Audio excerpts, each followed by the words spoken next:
Hello, everybody. Thank you for joining me today in this episode of Python tutorial Python 3. Today, we are on episode 3 and we are going to talk about loops and more specifically about the definite loops like for loops. So, basically, in Python, a definite loop is a loop that will execute a definite number of times. And by loop, I mean repetition. It will repeat. So here, the format of the for loop is like this.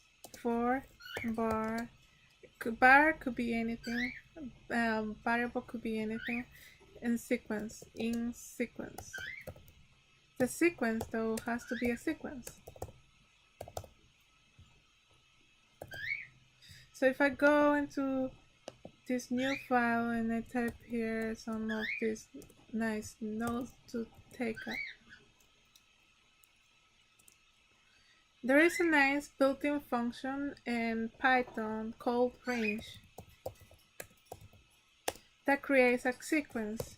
If I have range of 10, it will create a sequence, like a list, a sequence of numbers that start from 0 till 9, until 9. It will not include the 10, but it will have 10 elements in there. So also range can take three parameters, which are start, which is going to be an integer,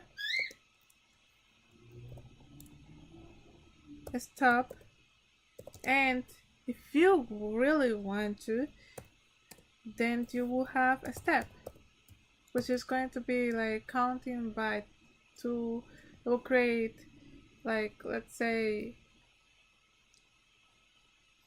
2 by 2 or 3 by 3, depending on how much step do you want. So now also a range could be a list, a sequence could be a list, and this list, you can loop through this list. 1, 2, random numbers list right now. And also you can have a string, hello world, and you can loop through this string.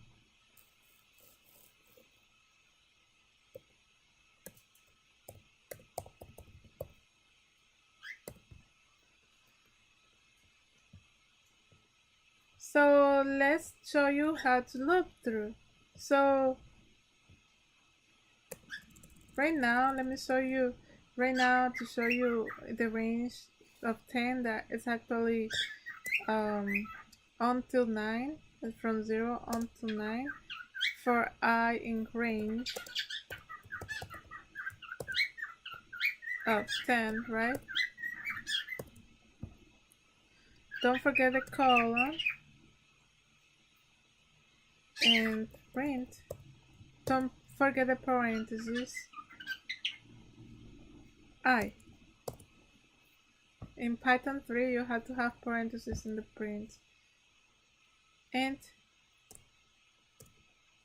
there you go. This is the from 0 to 9, which is going to be our sequence. This sequence in here. So right now, I also want to show you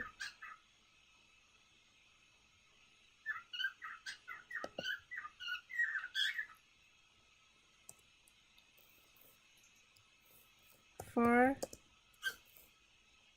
let's create a list. I already have this list in the description, so this for I in list.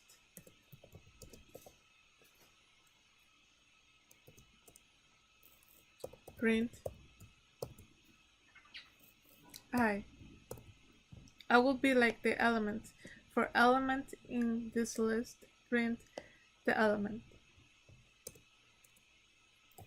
Also, I would just do this print in here because I also want to do more before the time goes.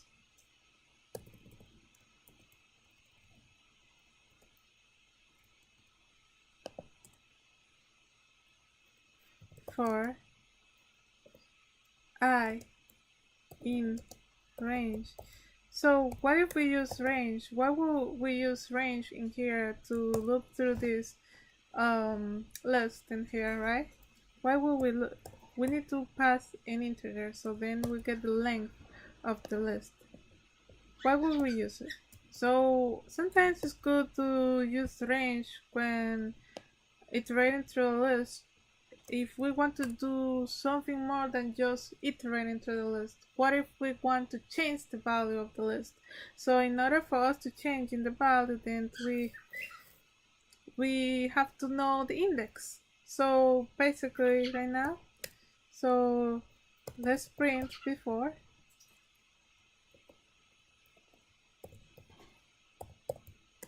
And to access the element that with this index of the list, you will have to use the index for index in range, in this range, right? The element at this index of the list. And I want to just add 1 to every element, right? 1. So instead of having 12, let's have 13. So then in order for us to change the values inside the list, we just do this. I equals to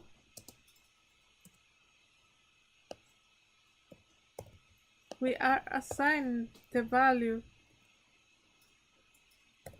of that number to another number, right?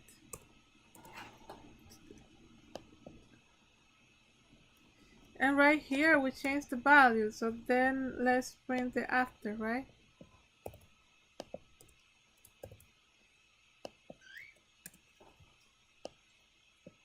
After. And before we get to, let's also look through here. What if I want this to look through a string?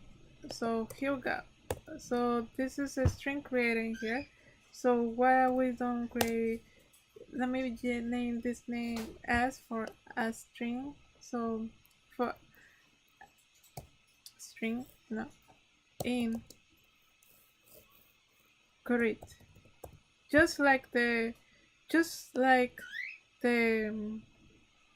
list on the top, the grid will be like a list in here, kind of also of a list of string.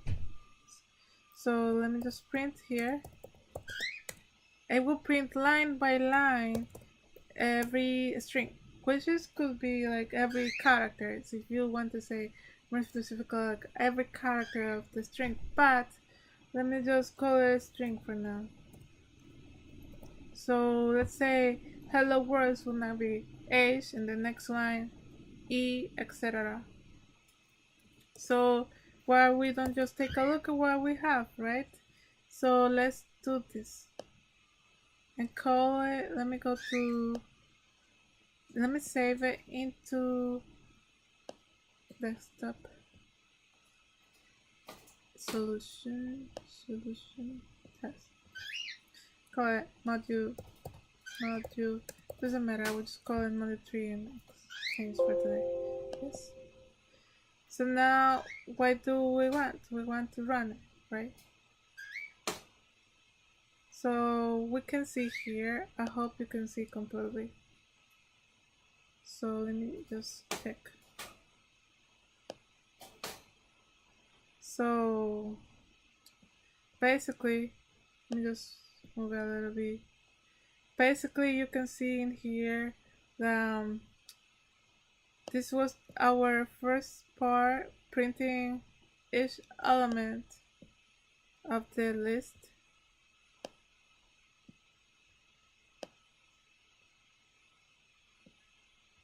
Each element of the list. This is here, right?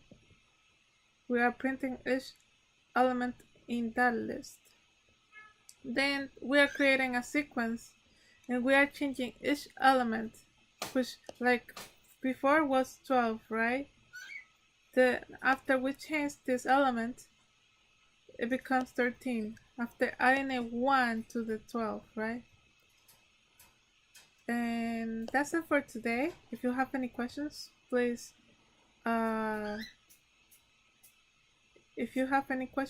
reach out to me, leave a comment, and I will be happy to help you. And see you next time. Take care.